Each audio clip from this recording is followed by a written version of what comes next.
Assalamualaikum warahmatullahi wabarakatuh. Innal hamdalillah nahmaduhu wa nasta'inuhu wa nastaghfiruh wa na'udzu billahi min sururi anfusina was sayyiati a'malina may yahdihillahu fala mudhillalah wa may yudlilhu fala hadiyalah wa asyhadu an la ilaha illallah wahdahu la syarikalah wa asyhadu anna Muhammadan abduhu wa rasuluh. Allahumma salli ala Muhammad wa ala ali Muhammad. Allahumma anfa'na bima 'allamtana wa 'allimna ma yanfa'una wa zidna ilma. Ma'asyiral muslimin rahimani wa rahimakumullah. Kita bersyukur kehadirat Allah Subhanahu wa taala dengan nikmat dan anugerah yang Allah berikan kepada kita. Sekalian kita dipertemukan kembali di satu majelis yang mulia, Thalabul Ilm. Salawat dan salam semoga terus senantiasa tercurah kepada junjungan Nabi kita Muhammad sallallahu alaihi wasallam,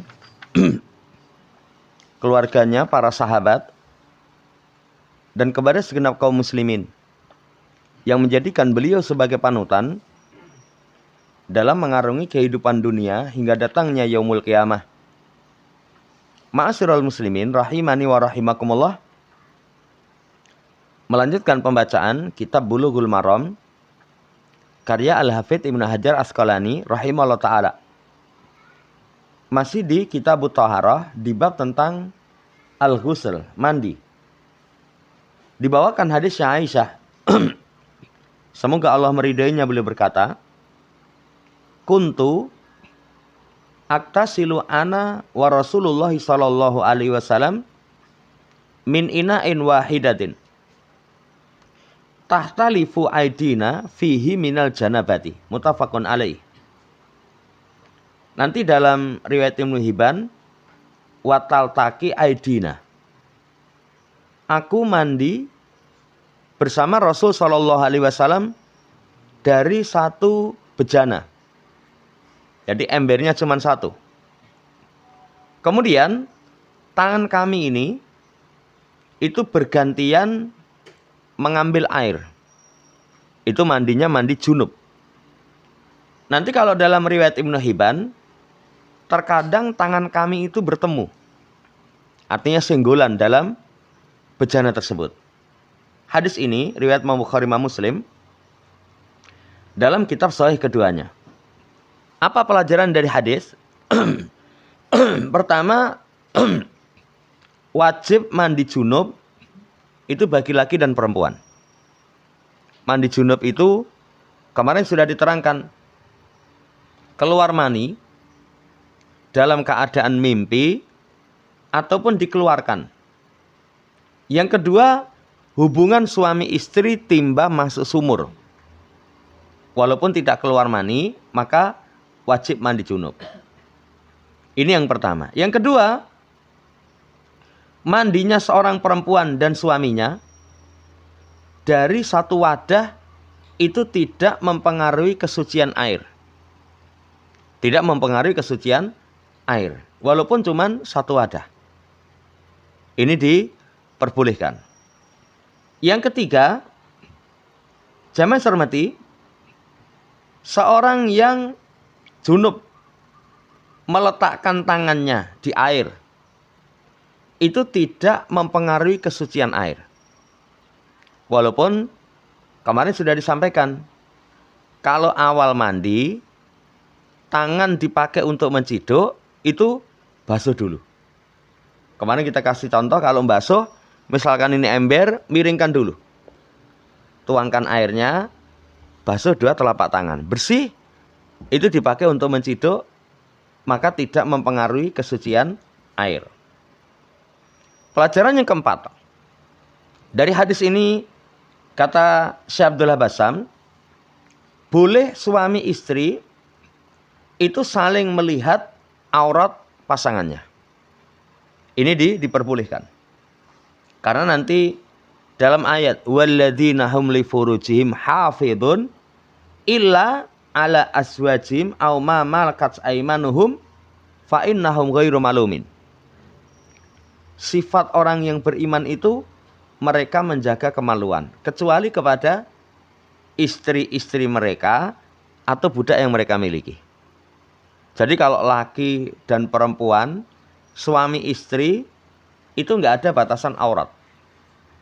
Tidak ada batasan aurat. Tapi kalau di luar suami istri, walaupun mahram, itu ada batasan aurat. Makanya kalau laki-laki, misalkan di hadapan bukan suami istri, itu memakai celana antara pusat sampai lutut. Itu paling minim. Makanya kalau sudah ngaji, di hadapan mahram pun jangan memakai celana pendek. Jangan memakai celana pendek. Perempuan pun juga begitu. Perempuan itu kalau di hadapan mahram asalnya hanya anggota wudhu. Ini selain dari suaminya. Anggota wudhu itu di sini ke atas. Boleh kelihatan. Tangan sampai sini misalkan pakai lengan pendek. Untuk bawahnya itu juga anggota wudhu. Ini aurat yang harus diperhatikan. Kalau enggak, nanti akan muncul kerusakan. Kayak di masa sekarang fitnah berkaitan dengan zina. Zinanya itu dengan mahram. Salah satunya kurang memperhatikan adab berpakaian di hadapan mahram. Yang bebas itu cuman untuk suami istri. Ya, orang tua sama anak saja kalau anak sudah balik itu masuk ke kamarnya atau anak masuk kamar orang tua ada adabnya. Ada aturannya. Lah ini harus diperhatikan. Wallahu ta'ala alam, ini fikih yang keempat. Fikih yang kelima, jamaah hormati, sunnahnya mensederhanakan air ketika wudhu ataupun mandi. Ketika wudhu atau mandi. Contohnya Nabi SAW mandi dengan Aisyah dengan menggunakan satu bejana. Nah itu kata Syekh supaya orang menggunakan air itu sederhana. Karena tuntunan dalam agama kita, pemborosan itu dihindari. Walaupun kadang kalau banyu, ya orang bayar itu kadang boros. Tapi nanti kalau sudah menjadi kebiasaan, orang nanti nggak bisa. Kayak misalkan di daerah saya Tawangmangu, kalau banyu itu cuman modal selang. Nanti ngalir, sudah ngalir. Bahkan di setiap tempat nggak boleh dimatikan. Kalau dimatikan nanti lober. Justru malah dihidupkan terus. Tapi kalau menjadi kebiasaan, kadang orang, oh ini yang desa. Kalau di kota, oh jangan. Ya, kita pakai sanyo, boros, nanti juga listriknya boros. Pakai PDAM, bayarnya juga boros. Jadi kesederhanaan menggunakan air. Menggunakan air. Nabi SAW mandi dengan Aisyah itu dengan satu bejana. Yang keduanya saling menciduk. Bahkan tangannya kadang bertemu. Ini saudaraku yang saya hormati, yang kelima. Ya. Wallahu ta'ala alam. Kemudian yang keenam dari hadis ini menunjukkan bagusnya pergaulan Nabi SAW. Bentuk pergaulan yang bagus itu yaitu sama keluarganya ada kenyamanan. Kadang ada laki-laki yang itu kepada suaminya pergaulannya kurang.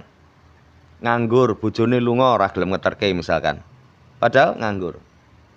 Di rumah ada pekerjaan-pekerjaan yang sebenarnya dia bisa bantu. Tapi enggak iso nang omah, iso turu. Kalau enggak turun duding.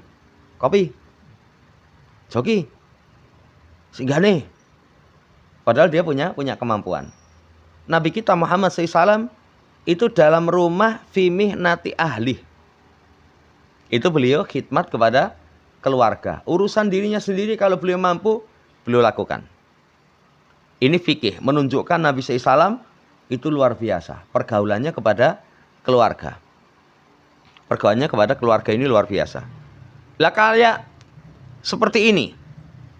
Itu kalau mandi bersama diciptakan, wow, Masya Allah.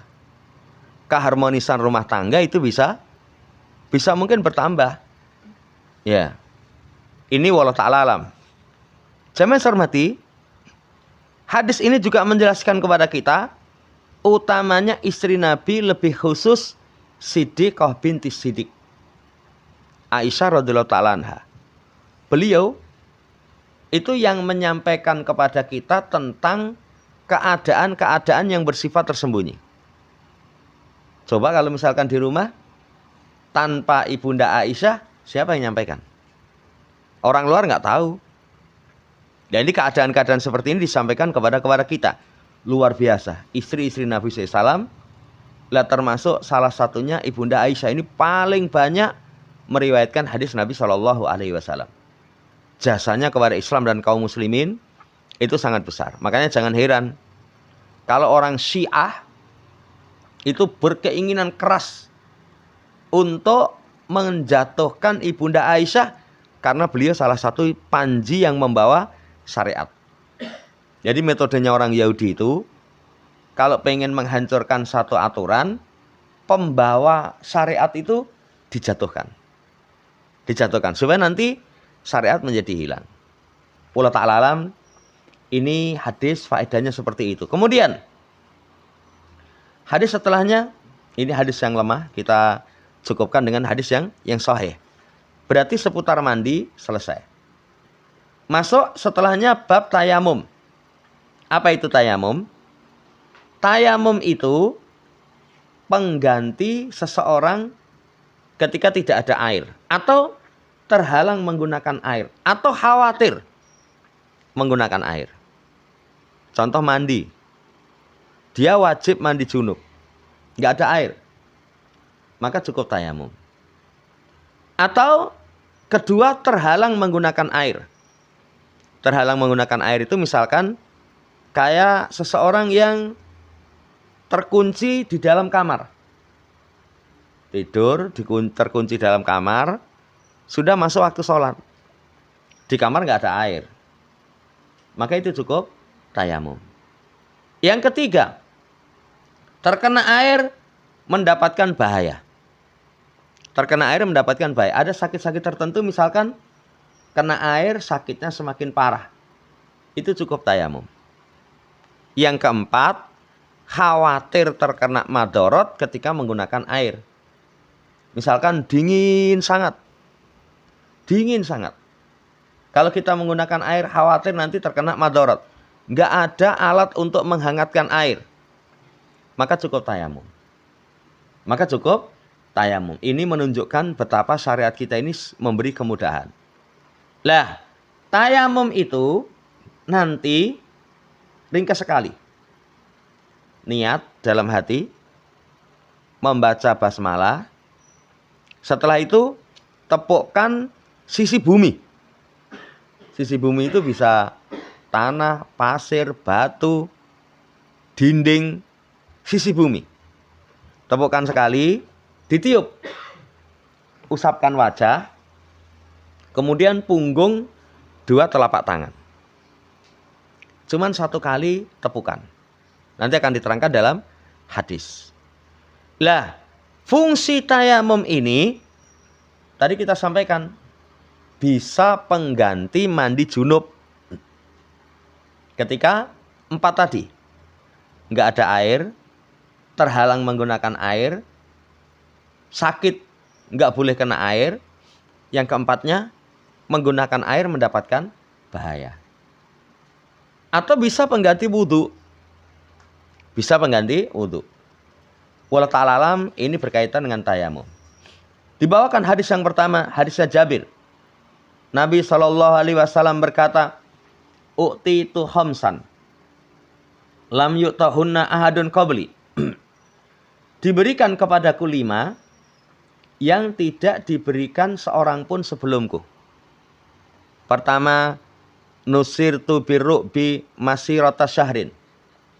aku diberi pertolongan dengan rasa takut sejarak 1 bulan perjalanan. Jadi kalau Nabi itu mau menyerang satu negeri, sebulan sebelum keberangkatan itu musuhnya wis ndredeg. Sudah takut. Ini kekhususan Nabi kita Muhammad SAW, Allah kasih anugerah seperti itu. Yang kedua, wa ju'ilat lil ardu masjidah wa tahura. Dijadikan untukku bumi itu masjid, tempat sholat, kemudian alat untuk bersuci. Alat untuk bersuci. Jadi tahur, kalau dibaca to itu alatnya. Kalau dibaca tu itu perbuatannya, tuhur. Nah, kalau umat-umat terdahulu ibadah itu harus di tempat ibadah mereka. Ada misalkan apa ya? Kanisah, mungkin kalau dahulu di gereja atau apa. Atau kalau enggak mihrab. Mihrab itu tempat khusus yang biasa dipakai untuk ibadah. Hanya di situ. Tapi kalau kita umat Nabi Muhammad, itu bumi boleh dipakai untuk sholat. Kecuali apa? Kecuali satu kuburan. Kuburan enggak boleh dipakai sholat. Kecuali sholat jenazah yang takziah terlambat. Di luar itu enggak boleh. Kedua, WC kamar mandi. Enggak boleh sholat di WC kamar mandi. Apa mungkin? Ya kalau WC kita orang mungkin. WC kita itu kadang kan cuma semeter persegi. Tapi kalau WC yang mewah itu mungkin sak ruangan ini. Wes, gue pelayon-pelayon iso ya. Ada nanti, wah komplit. Sholat di WC kamar mandi tidak diperbolehkan. Yang ketiga, tempat yang ada najis. Tempat yang ada najis. Yang keempat, tempat ibadah orang kafir yang di situ ada berhalanya. Nah ini nanti, ya. Tapi bumi dimanapun dia berada itu boleh untuk sholat. Misalkan kalau kita lihat kadang ada yang ibu-ibu tandur. Ibu tandur itu kadang sholatnya cuma yang pinggir sawah. Cuman sayangnya nggak mudeng fikih. Saya pernah lihat ada ibu-ibu tandur itu sholatnya pinggir sawah itu nganggo kudung. Ning roke bagian ngisor itu pertengahan betis. Itu berarti auratnya nggak ditutup. Kalau perempuan auratnya seluruh tubuh. Kecuali muka dan telapak tangan. Ya, atau orang yang suka naik gunung, sholat, silahkan. Di lapangan, saya kapan itu lihat ada pemain-pemain sepak bola yang muslim. Kan kadang bal-balan itu nggak memperhatikan waktu sholat. Tapi mereka sholat itu, tapi sholatnya di lapangan. Sholatnya di lapangan. Ini dimanapun boleh. Kemudian, tahur dijadikan bumi sebagai alat untuk bersuci. Makanya kata Nabi, dimanapun seseorang mendapatkan waktu sholat, silakan sholat. Silakan sholat. Hadis ini, ya itu hadis riwayat Imam Muslim. Ya, dan juga nanti riwayat Imam Ahmad, dijadikan tanahnya untuk kita itu sebagai alat untuk bersuci ketika tidak kami dapatkan air. Ya, tadi disampaikan kapan seseorang boleh tayamum? 4 tadi. 1, nggak ada air. Yang kedua, itu terhalang menggunakan air. Air ada tapi terhalang. Kayak orang terkunci di kamar. Atau kalau di rumah sakit, semua dipasangi alat-alat sehingga nggak bisa lepas. Ya, kemudian air sebenarnya ada, cuman terhalang menggunakan. Yang ketiga, kalau kena air sakitnya parah. Yang keempat, khawatir kena air itu mendapatkan madharat. Wallahu ta'ala alam. Dalam hadis ini penulis hanya membawakan 2. Kan tadi Nabi dikasih 5. Tapi hanya 2. 1, diberikan rasa takut dalam hati musuh 1 bulan perjalanan sebelum keberangkatan. Wah, ini luar biasa ya. Yang kedua, tentang bumi bisa dipakai tempat sholat, bisa dipakai untuk alat bersuci. Lah apa yang tiganya? Yang tiganya nanti rampasan perang itu dihalalkan. Kalau Nabi SAW, Allah dan Rasulnya itu mendapatkan bagian 1/5. Kalau umat-umat terdahulu, rampasan perang itu nggak boleh. Kadang jihad belum disyariatkan. Atau kalau nanti ada rampasan perang dikumpul ke. Tiba-tiba ada api dari langit yang melahap. Bahkan dalam riwayat itu ada rampasan sudah dikumpulkan semua, apinya nggak datang. Setelah dicek ternyata salah satu pasukan ada yang mencuri harta rampasan perang, emas sebesar kepala sapi. Wah, kalau emas gede ini sak ndas sapi itu ya pirang kilo itu. Ya. Akhirnya api nggak datang. Lah ini saudaraku yang saya hormati, itu yang ketiga, rampasan perang halal bagi Nabi kita Muhammad. Termasuk pintu rizki itu di bawah naungan pedang. Jadi jihad itu ada kemaslahatan duniawi. Yang keempat, beliau diutus kepada seluruh manusia. Kepada sakola ini, jin dan manusia. Dan manusia itu semua. Jadi Arabnya, Ajamnya, semuanya itu. Itu kekhususan beliau Shallallahu Alaihi Wasallam. Makanya kalau orang sekarang tidak iman kepada risalah yang beliau bawa, maka dia menjadi orang yang kafir. Menjadi orang kafir. Sampai kata beliau, laukana Musa hayyan ma wasi'ahu illa tibai. Kalau Musa saat ini hidup, nggak ada kelonggaran kecuali mengikutiku. Ini yang keempat. Yang kelima, syafaatul udhmah. Kekhususan beliau di negeri akhirat nanti pada padang mahsyar. Ini komplitnya nanti 5 perkara kekhususan dari Nabi SAW. Apa faedahnya? Pertama, Nabi kita itu diistimewakan atas seluruh para nabi. Beliau itu memiliki kekhususan-kekhususan tersendiri. Bahkan nanti ada ulama yang menulis kitab tentang kekhususan Nabi Shallallahu Alaihi Wasallam itu disebutkan. Apa saja? Nabi kita itu paling istimewa. Ya, makanya kalau orang kadang sebagian Muhammad Habibullah, Ibrahim Khalilullah, Muhammad Habibullah, itu merendahkan martabat Nabi Shallallahu Alaihi Wasallam. Kenapa? Karena Khalil dengan Habib lebih tinggi kedudukan Khalil. Rasul itu bukan Khalil, bukan Habib, tapi Khalil. Jadi dicintai oleh Allah dengan tingkatan kecintaan paling tinggi. Sebagaimana Nabi Ibrahim. Ini Nabi kita Masya Allah. Sebaik-baik dari seluruh para Nabi. Ya. Sehingga nanti kalau orang pengen tahu siapa manusia terbaik. 4. Sidikin. Syuhada. Nah, kebalik ya. Solihin.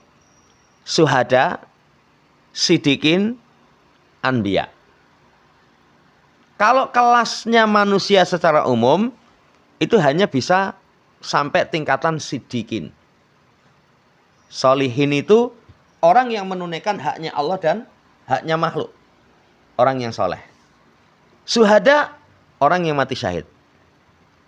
Kalau sidikin, orang yang benar, jujur. Keyakinan, ucapan, perbuatan, semuanya itu tingkatan paling tinggi bagi kita.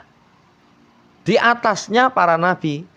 Para nabi itu satu kedudukan yang gak bisa dicapai dengan cara usaha. Karena para nabi itu pilihan. Lah para nabi itu disaring lagi Rasul. Kan jumlah nabi itu sekian ribu. Kalau Rasul cuman 300 sekian. Para Rasul itu disaring lagi ulul asmi minar rusul. Ulul asmi minar rusul. Nuh, Ibrahim, Musa, Isa, Nabi kita Muhammad Sallallahu Alaihi Wasallam. Disaring lagi cuman 2. Ibrahim sama Nabi Muhammad. Makanya dalam Quran uswah hasanah itu dua, Nabi Ibrahim sama Nabi Muhammad. Kalau Nabi Muhammad mutlak, kalau Nabi Ibrahim satu yang nggak boleh diteladani. Memohonkan ampun orang tuanya setelah jelas meninggal orang tuanya di atas kekafiran. Ya, disaring lagi dari dua khalil itu Nabi kita Muhammad Sallallahu Alaihi Wasallam. Ana sayyidu waladi Adam. Sayyidnya anak Adam di hari kiamat adalah Rasulullah Sallallahu Alaihi Wasallam. Ini fikih dari hadis yang pertama. Yang kedua, disyariatkan menghitung nikmat. Menghitung nikmat itu dihitung syukur. Lihat Nabi, u'titu khamsan. Aku diberi 5 anugerah. Menghitung nikmat itu dihitung syukur. Kebanyakan kita itu yang dihitung cuman sekedar hal-hal yang tidak menyenangkan. Kalau wong awam itu di buku harian itu. Buku harian itu kadang ketika seorang mati, bunuh diri atau apa, itu kebongkar. Karena kalau orang awam, biasanya semua hal-hal yang tidak menyenangkan itu ditulis dalam buku harian. Cilik misalkan, wah sedih, begitu remaja, dibully karo konco-koncone. Ya, itu ditulis semua. Padahal kalau orang mau menghitung kenikmatan dengan penderitaan, itu lebih besar kenikmatan. Makanya tadi malam disampaikan, seseorang jangan sampai melupakan nikmat. Kan kebanyakan kita kurang sidik, misalnya apa kurangnya? Nggak punya uang, tapi sehat. Tapi punya makanan. Itu yang cerita karo wong, wah, ini garing tenan ini, asat tenan ini. Ini misalnya dibelah suramu tuh getah katanya. Itu kan bahasa yang terlalu berlebihan. Lawang nikmat yang lain masih ada kok. Orang nggak punya uang, punya makanan. Lo kan masih alhamdulillah. Lawang liya wis orang duwe duit, orang duwe panganan. Kita nggak punya uang tapi sehat. Wong liya wis orang duwe duit, loro-loronen. Lah orang itu kalau diberi kesehatan, oh orang duwe duit aja, masya Allah itu sehat ini luar biasa. Ayo jajan, apa? Seblak setan. Mangkat. Kok jenenge kok ya setan itu ya. Kok ora misale seblak apa gitu. Jenenge kok setan. Orang sehat mangan, tapi kalau orang sakit, wah rawani saya. Nah, ini saudaraku yang saya hormati, coba kita banyak menghitung nikmat. Coba banyak menghitung nikmat. Orang menghitung nikmat itu syukur. Menghitung nikmat itu syukur. Saya kemarin baca tafsir tentang ini, ayat keagungan menyembelih. Salah satu syariat keagungan menyembelih itu adalah iqamatu syukrin ni'am. Atau iqamatu syukrillah. Menegakkan syukur kepada Allah. Menegakkan syukur kepada Allah. Saya ketemu ada jamaah. Saomah itu mbeleh sapi siji. Harganya itu sekitar puluhan juta. Ya. Dia yang paling khawatir itu nanti kalau pamer. Misalnya saya meneng-menengan, pokoknya tak tuntun ke masjid itu piye itu. Ya kalau menyembelih itu kan syiar yang nampak. Hatinya aja yang dijaga. Ya, termasuk pelajaran yang didapat. Itu apa? Kok apa? Hati ini tekan beleh sapi siji. Kata dia, saya itu kalau tak hitung nikmat saya duit 1 tahun, itu belum seberapa kok. Yo, itu ya jangan samakan dengan kita. Kalau kita misalnya penghasilan di bawah standar NMAX, itu kalau sapi siji itu harus megap-megap. Ya, tapi dia penghasilannya kata dia, lah ini menghitung nikmat. Menghitung nikmat. Ternyata nikmat yang Allah berikan kepada kita itu luar biasa. Ini mengantarkan seseorang syukur. Fikih yang kedua dari hadis. Yang ketiga, jamaah hormati, Allah Subhanahu wa taala itu maha mampu menolong nabinya. Lah termasuk pertolongan Allah itu menjadikan musuh takut. sebulan sebelum dikirim pasukan. Jadi sebulan perjalanan. Itu musuh sudah takut. Padahal kalau perang itu kalau ketemu musuh wis wedi sik, kita sudah poin. Makanya kalau di sing didu itu MMA atau apa itu ada namanya sesi timbang badan. Pas timbang badan itu kadang mamer ke ototnya gitu. Kadang rupanya digaya elek-elek itu. Nanti cokot kamu. Iya. Yeah. Itu ben musuhnya grek. Karena kalau tanding musuhnya grek itu sudah. Itu sudah poin tersendiri. Allah Maha mampu membikin musuh itu takut. Makanya kalau sudah di medan perang sudah perang berkecamuk, itu nggak boleh lari. Karena kalau lari itu menjadikan musuh wala melayu cah. Padahal wong sangar melayu. Akhirnya musuh semakin berani. Itu tidak diperbolehkan. Makanya kalau perang misalnya jenggot kita putih itu semerah bang. Ben sangar itulah. Kalau jenggotnya putih itu perang itu musuh. Alah. Wawake ngono sebabnya gue wis tuwek cah. Ya. Tapi kalau wah sangar jenggotnya abang. Kan kisahnya Abu Quhafa itu ya, jenggotnya putih disemir dengan warna bunga matahari. Nah ini Allah Maha mampu untuk memberikan pertolongan kepada nabinya. Salah satunya musuhnya dibikin takut. Ini fikih yang ketiga. Yang keempat, anugerah kepada nabi dihalalkan ghanimah. Jadi ghanimah itu termasuk makasibul huruf asyariyah. Jadi pekerjaan perang yang syar'i, penghasilan yang halal itu salah satunya rampasan perang. Salah satunya rampasan perang. Kalau nabi terdahulu tadi sudah kita sampaikan, kadang tidak disyariatkan jihad, kadang disyariatkan tapi rampasannya tidak diperbolehkan. Nah ini kekhususan Nabi kita Muhammad Shallallahu Alaihi Wasallam. Makanya perang itu godaan keikhlasannya kadang rampasan. Kalau nyerang ngendi? Kono wong suge-suge, wah ayo mangkat gitu. Tapi kalau daerah kono minoritas itu, wah banyu larang serasa mangkat itu, terus mati dhewe kasatan. Jangan hormati ini godaan nanti berjihad salah satunya adalah ghanimah. Makanya kalau orang perang niatannya cari ghanimah itu nggak dapat apa-apa. Wallahu ta'ala alam. Kemudian hadis ini juga menjelaskan kemuliaan Nabi kita, dakwahnya itu sifatnya umum, manusia dan jin. Manusia dan jin. Itu dakwah Nabi Shallallahu Alaihi Wasallam itu umum kepada manusia dan jin. Yang kedua, umum kepada seluruh manusia. Umum kepada seluruh manusia. Makanya kalau orang ngomong, wong Jawa aja melu-melu wong Arab. Enggak, saya enggak melu-melu wong Arab. Tapi sing tak meloni Nabi Muhammad Shallallahu Alaihi Wasallam. Ya, karena kalau melu wong Arab, Arab sapa? Kan ono sing Arab pati cetha. Ya. Seperti Abu Jahal. Kan kita nggak melu Abu Jahal. Ya, Abu Lahab. Kita nggak melu mereka. Makanya nanti sampai yang datang dari Arab itu ini budaya atau syariat.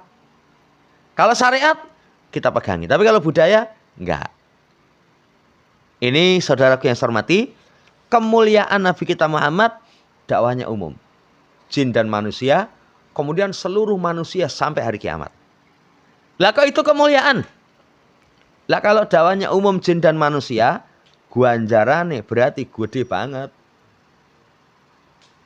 Makanya paling besar pahala itu pahala Nabi Muhammad SAW. Karena semakin banyak pengikut, siapa yang pertama kali kasih contoh? Nabi Muhammad.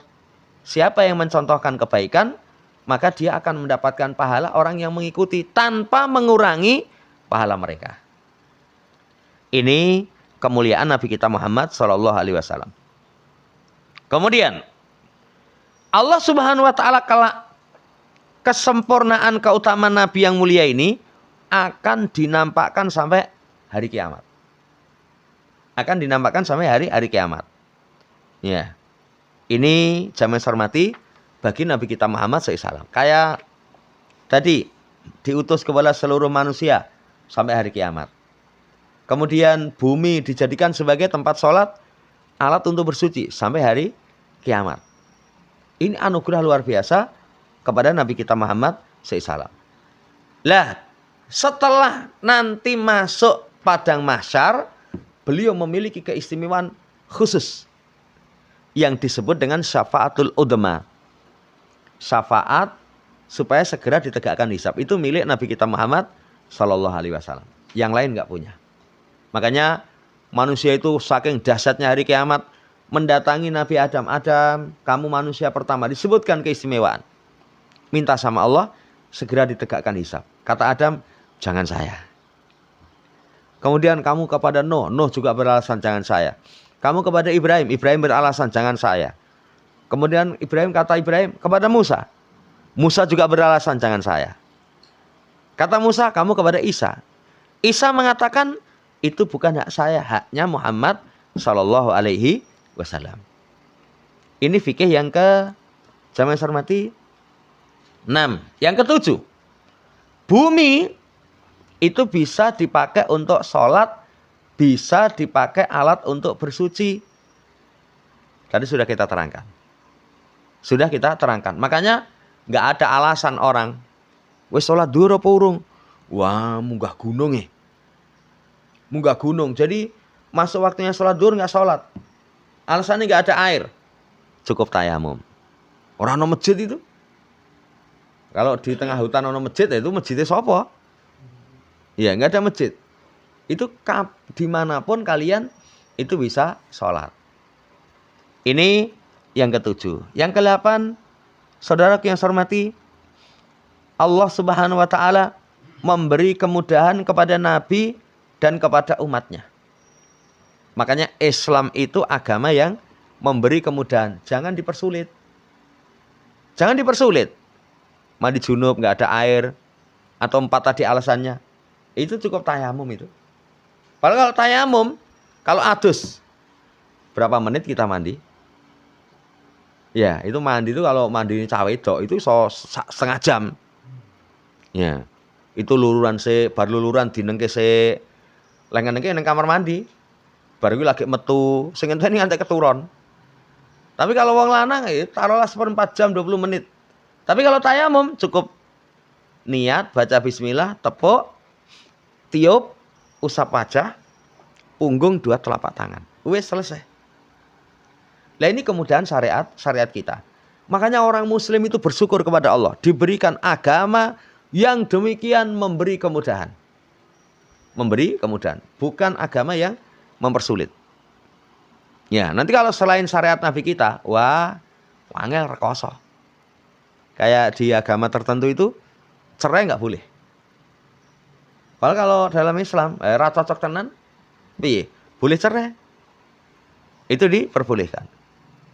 Wallahu ta'ala alam, ini menunjukkan Allah memberi kemudahan kepada Nabi kita dan juga umatnya.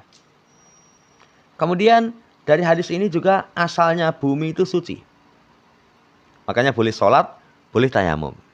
Asalnya bumi itu adalah suci. Kemudian sisi bumi itu semuanya bisa dipakai tayamum. Sisi bumi itu bisa tanah, bisa pasir, bisa debu, bisa batu, bisa dinding, sisi bumi. Itu bisa dipakai tayamum. Ya. Wallahu ta'ala alam. Kemudian tadi disebutkan rajul itu mencakup adanya wanita. Jadi nas itu kalau kadang disebutkan laki-laki itu wanita mencakup. Kecuali itu pengkhususan laki-laki atau pengkhususan perempuan. Wallahu ta'ala alam. Kemudian jamaah hormati, tayamum itu mengangkat hadas yang besar dan hadas yang kecil. Hadas yang besar dan hadas yang kecil. Ya, wallahu ta'ala alam. Ini dulu yang bisa kita baca, nanti lanjut pada hadis setelahnya. Wallahu ta'ala alam. Demikian.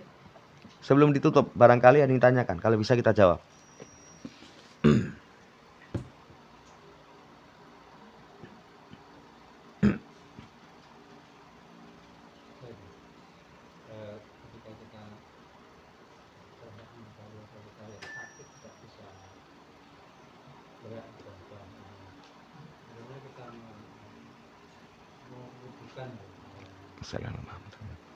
Jadi kalau sakit misalkan nggak bisa ubah, ya diwudukan. Wudukan ya biasa.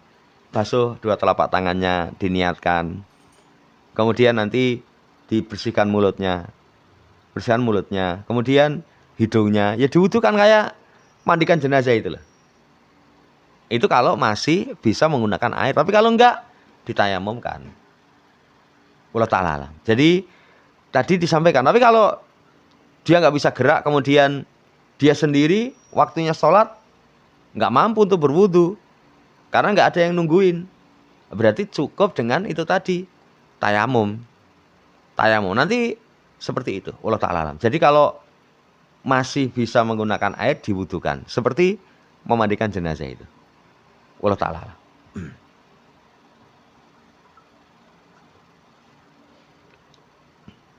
Nih. Demikian kurang lebihnya mohon dimaafkan. Subhanakallahumma rabbana bihamdika asyhadu an la ilaha illa anta astaghfiruka wa atubu ilaik. Assalamualaikum warahmatullahi wabarakatuh.